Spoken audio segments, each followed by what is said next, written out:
In 2019, a record 99 million Americans traveled internationally. In 2020, however, the list of places Americans can go seems to be getting smaller and smaller by the day.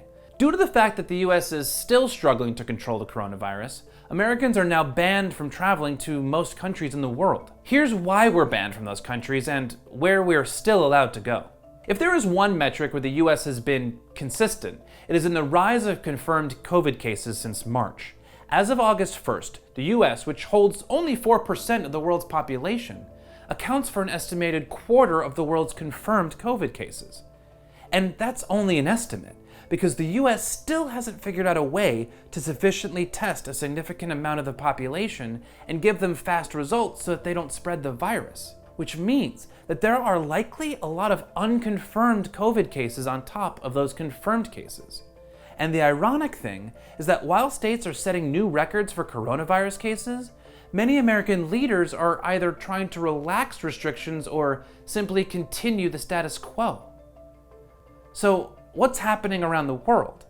As many countries have seemed to flatten their curve and get the virus under control, they've begun to open back up.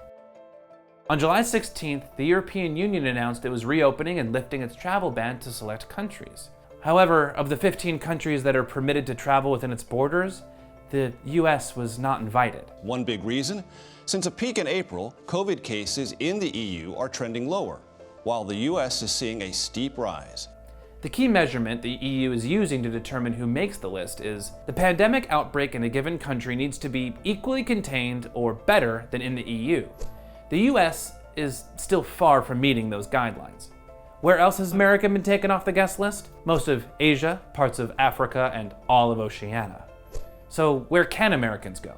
There are only a handful of countries allowing US citizens in without restriction, and they are Mexico, Jamaica, Brazil, Egypt, Maldives, Albania, Belarus, Serbia, and Turkey.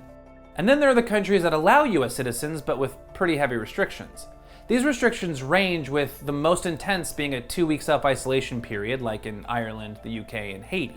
Most countries on this list require Americans to bring with them a negative PCR test result, although how recently those test results need to be will vary based on the country. Countries like Aruba, Barbados, Bermuda, Dominica, French Polynesia, Rwanda, St. Bart's, St. Martin, Tanzania, and Turks and Caicos require a test taken no later than 72 hours before traveling, while Croatia and Ukraine require the results be no later than 48 hours before.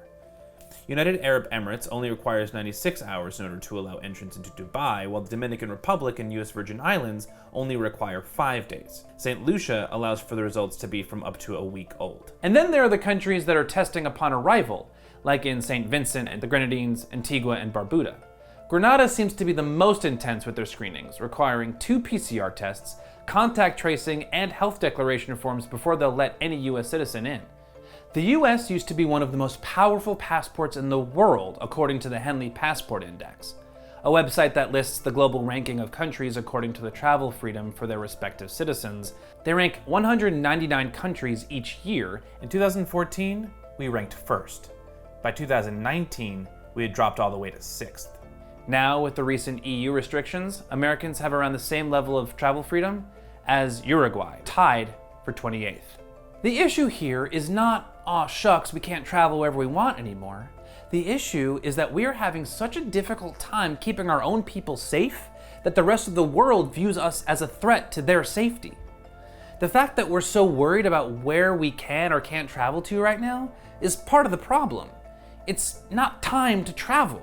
It's time to stop doing the things that have been proven over and over again to spread the coronavirus.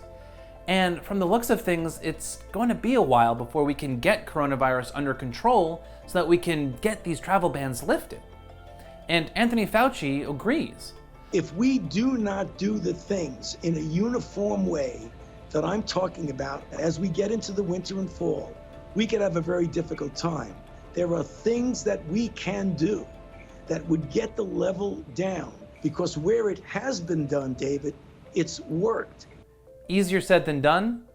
Maybe, but I guess we'll just have to try and wait and see. Trump promised to build a wall around the US, and because of his mismanagement of the COVID crisis, along with that of countless other public officials, he may have succeeded.